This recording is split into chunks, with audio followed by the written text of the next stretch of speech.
Olá, meus irmãos, meus amigos do canal Teologia Didática. Estamos chegando para mais um vídeo no canal. Estamos tratando sobre uma série de informações a respeito de ética. E eu sou o pastor Eliezer Carvalho, do Instituto Bíblico Didático Carvalho Cursos.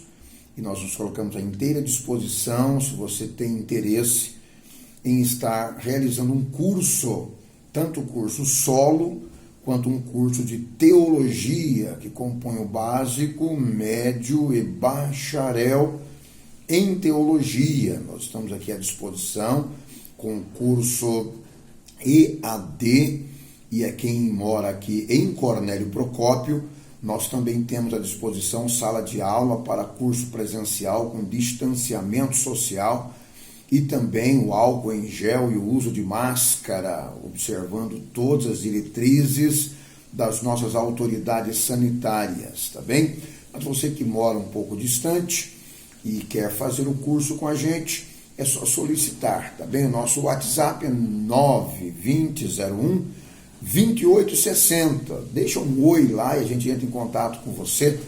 E aí nós já vamos estar providenciando para você o seu curso de teologia ou quaisquer outros cursos dentro do escopo teológico, sendo eles individuais, a gente está à disposição, tá bem? Para te atender. Muito bem. O material que nós estamos tratando e expondo aqui são materiais extraídos da grade curricular dos cursos do Instituto Bíblico Didático Carvalho Curso. Então, se você tiver interesse, entre em contato com a gente. Se você está gostando das aulas aqui dentro desses vídeos, no canal Teologia Didática, deixa um like, tá bem? Se inscreva no canal, compartilhe com seus amigos e vamos para frente sendo abençoados em nome de Jesus, tá bem?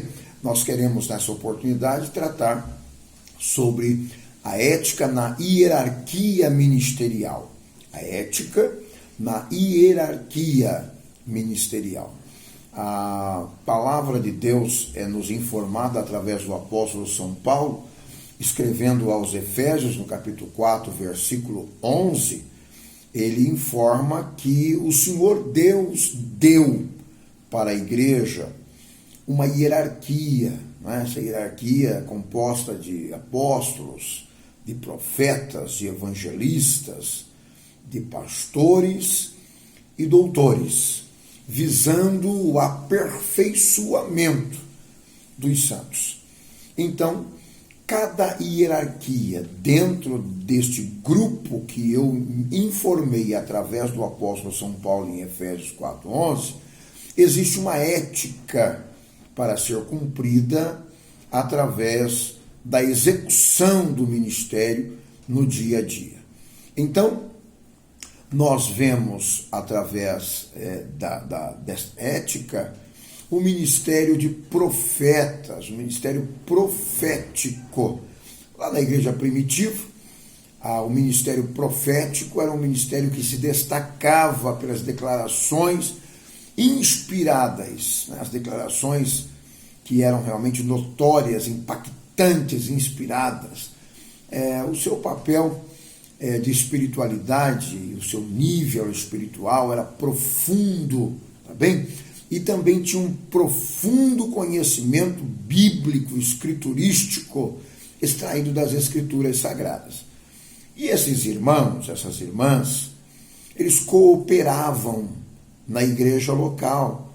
Era um ministério que tinha uma inteira cooperação no ministério da igreja local, auxiliava a igreja local com as suas palavras inspiradas e os seus conhecimentos escriturísticos. Então, as pessoas elas eram edificadas através do ministério profético, isso dentro da igreja primitiva. O ministério profético não é um ministério de separação ou consagratório. Não é um ministério onde as pessoas separam uma pessoa a profeta. Não.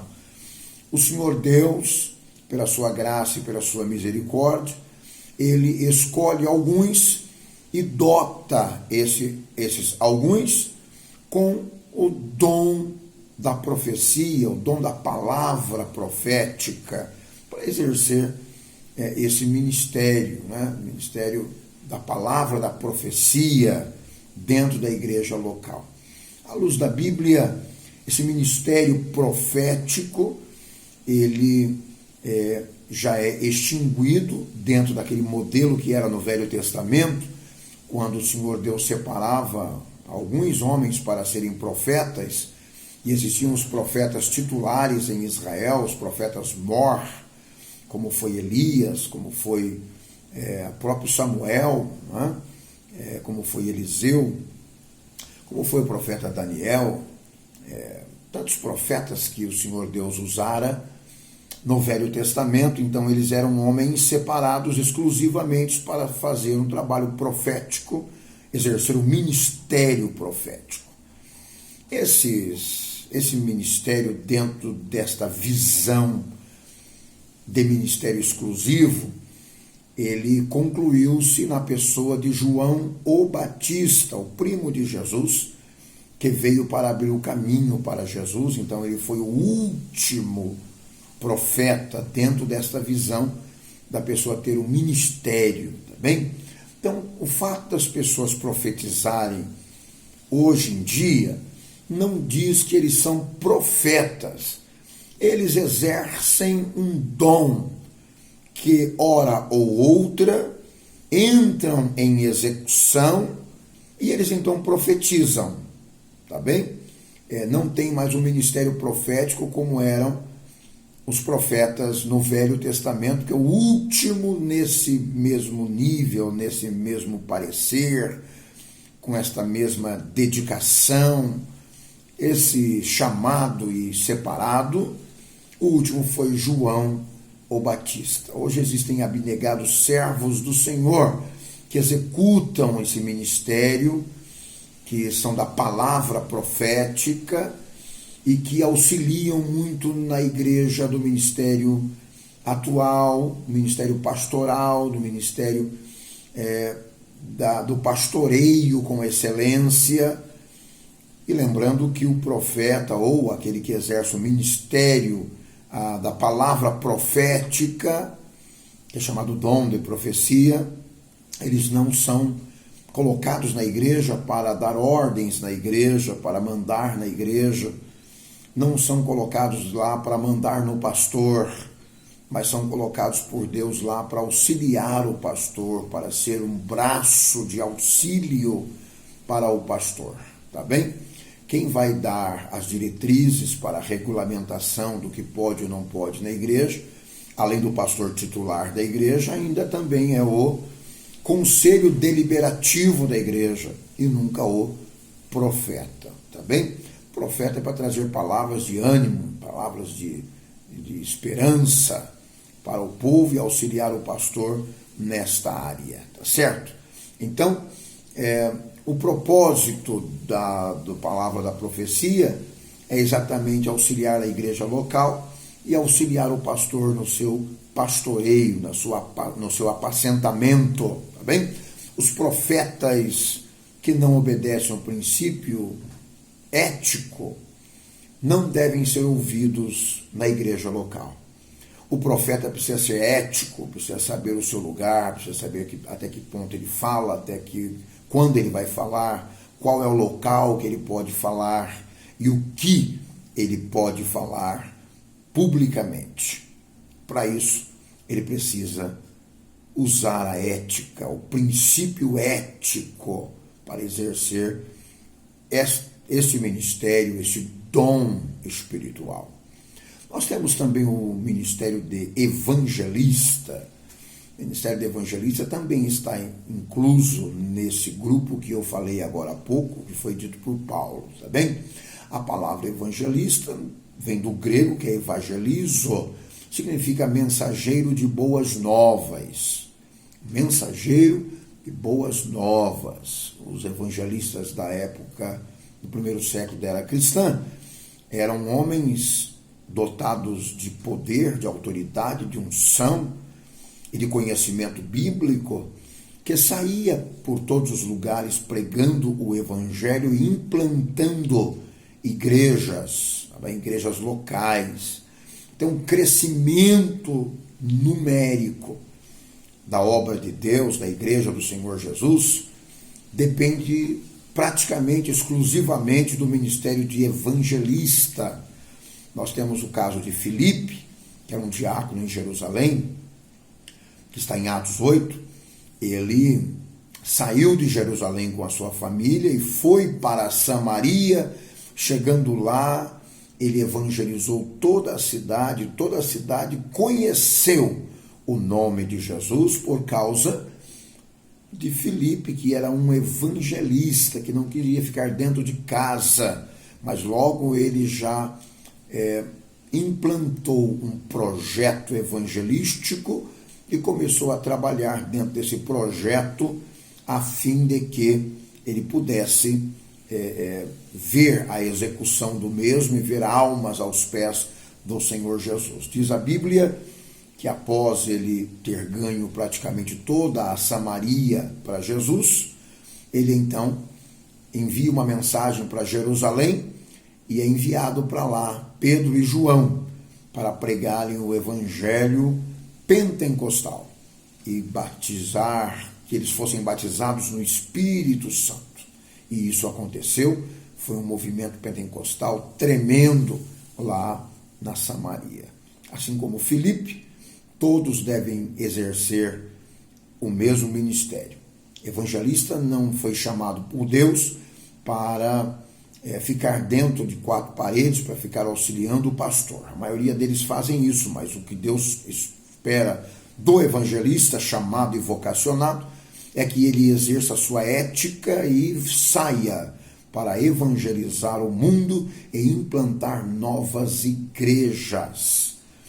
O ministério de evangelista está intimamente ligado à igreja local, que esta envia ele para evangelizar o mundo inteiro. Nós temos alguns, que eu quero citar aqui, alguns grandes evangelistas que o mundo conheceu nos tempos mais modernos. Nós temos o Moody, muito conhecido, um grande pregador, expoente da palavra de Deus e um grande ganhador de almas. Nós temos o Charles Finney, que também foi um grande ganhador de almas, um grande evangelista.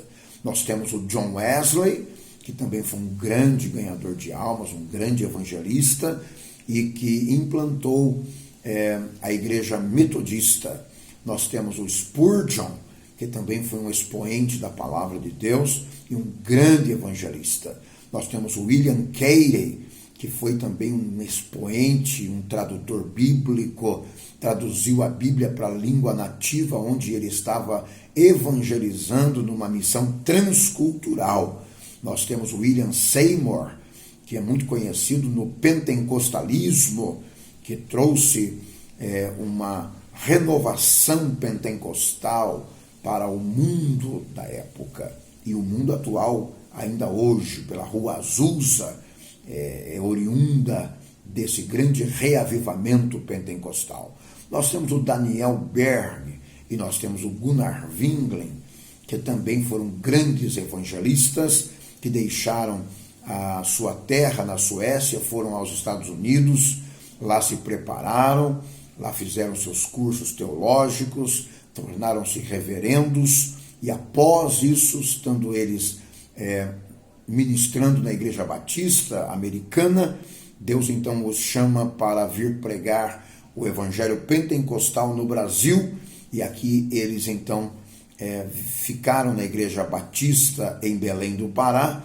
A Batista na época não aceitava o Evangelho Pentecostal, eles foram expulsos com 18 crentes, e de lá então implantaram a Igreja Fé Apostólica, que hoje nós conhecemos como Igreja Evangélica Assembleia de Deus no Brasil, com milhões de membros espalhados por todo o Brasil. E existem muitos outros anônimos, né? Eu citei alguns aqui, mas existem muitos outros anônimos que são grandes evangelistas, que fizeram um grande trabalho para o reino de Deus. Nós temos o caso, citar aqui bem rapidinho, temos o caso de Paulo Leivas Macalão, que fez um grande trabalho no subúrbio do Rio de Janeiro e implantou a Assembleia de Deus Ministério de Madureira, e a sede fica em Madureira. Nós temos o caso também de pastor Nestor Judite do Carmo, que fez um grande trabalho aqui no Paraná e implantou a Assembleia de Deus também aqui no Paraná. E nós temos o caso do pastor Valdemar de Almeida Carvalho, que também implantou a Igreja Assembleia de Deus em vários lugares do Paraná, inclusive em Cornélio Procópio. Tem o pastor Eliezer Carvalho, que continua fazendo um grande trabalho evangelístico e tem um coração missionário. E tem você que está me assistindo, que Deus tem te usado também para ser um grande missionário, um grande evangelista, um grande implantador de igrejas. O importante é nós sabermos que tudo que fazemos para o bem da obra de Deus e exercendo a ética dentro daquilo que nós realizamos. Nós temos então as características para o grande missionário, o evangelista, é que este se empenhe em ganhar almas, busque as almas uma a uma, pregue o evangelho em tempo e fora de tempo, tenha uma fé, uma eficácia na sua fé, ensine as pessoas a possuírem fé também e ensine as pessoas a dar fruto e o fruto permanecer e que alcance grandes resultados para a obra de Deus, tá bem? Nós temos também o caso do ministério pastoral. O ministério pastoral é um dos ministérios mais difíceis que foram dados aos homens, tá bem? Deus deu esse ministério a homens. Ser pastor não é querer, ser pastor é ser chamado, assim como os demais itens que nós citamos acima, os adjetivos, os chamados foram feitos por Deus. Então, no Novo Testamento, nós encontramos apenas uma vez a palavra pastor, lá no Efésios 4:11. A palavra pastor realmente fala de um apacentador, de um guarda, de um condutor, de um sustentador, aquele que conduz uma ovelha para o seu sustento e ampara esta ovelha. O ministro, nenhum ministro ele exerce essa função porque optou, já disse, é um chamado divino, não é um status. O ministério pastoral ele exerce porque é chamado diretamente por Jesus.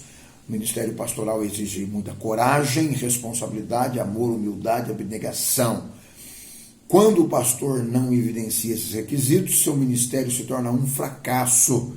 O pastor é responsável pela condução e o bem-estar do seu rebanho, provendo-lhes alimentos na hora certa. Deus sempre está disposto a socorrer a ovelha que caiu na valeta ou foi atacada por lobos e animais selvagens.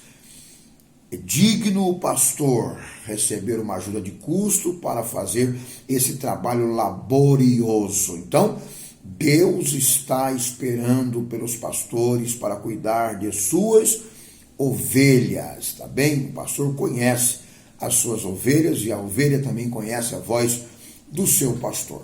E depois nós temos um ministério de mestre na igreja que é de suma importância, que normalmente é feito pelo próprio pastor. Alguns são chamados para serem pastores apenas, outros são chamados para serem pastores e mestres. E aí o termo grego para pastores, mestres, é didáskolos, indicando aquele que está apto para ensinar, indica alguém com grande autoridade espiritual e um conhecimento sem igual para ensinar multidões. Além de Jesus Cristo, um outro grande expoente das Escrituras foi o João Batista, que atraía para si grandes multidões às margens do Rio Jordão. O termo indica também que aqueles com muita unção, graça do Espírito Santo, ensinam obreiros na causa do Mestre. São homens que formam obreiros e forjam obreiros para a batalha. Temos um exemplo no Velho Testamento de Esdras. Esdras foi um grande expoente da palavra de Deus, ensinava os anciãos, ensinava as pessoas do seu tempo, tá bem? O mestre aprovado por Deus deve buscar a Deus, cumprir o que aprendeu ensinar com autoridade aquilo que recebeu da parte de Deus, lembrando sempre que ele é um expoente bíblico e deve ensinar, não omitir de ensinar em tempo e fora de tempo. Muito bem, meus caros irmãos, ouvintes que estão nesse canal Teologia Didática, nós vamos parando por aqui. A semana que vem nós vamos lançar mais vídeos, estamos lançando vários vídeos no canal, tá bem? Você vai sendo aí abençoado através dos vídeos que vamos lançando no canal. Nós vamos continuar a semana que vem, prosseguindo com o tema Ética na Hierarquia Eclesiástica, volume 2. Aí vamos tratar sobre os presbíteros, diáconos e cooperadores na obra de Deus. Se você gostou desse vídeo, dê um like, se inscreva no canal, nos ajude aí, compartilhe com os seus amigos, comente embaixo desse vídeo, isso vai nos deixar bastante contentes, tá bem? Este vídeo é produzido pelo Instituto Bíblico Didático Carvalho Cursos. Eu sou o pastor Eliezer Carvalho, reitor do Instituto Bíblico Didático Carvalho Cursos. Eu espero você dando um alô no WhatsApp do Instituto para suplicar para a gente te enviar um curso, seja ele individual, ou seja o curso por assinatura, que é o curso extensivo, sempre EAD, tá bem? Então você pode estar deixando um oi lá no WhatsApp, 439-2001-2860, e nós vamos estar entrando em contato com você e com muito prazer vamos estar te atendendo, tá certo?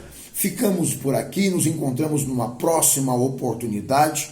Fique ligado, faça a sua parte de se inscrever para que o YouTube ele possa te indicar quando nós tivermos novos vídeos no canal, que vai ser breve, se Jesus não vier até lá. Um forte abraço, falou contigo o pastor Eliezer.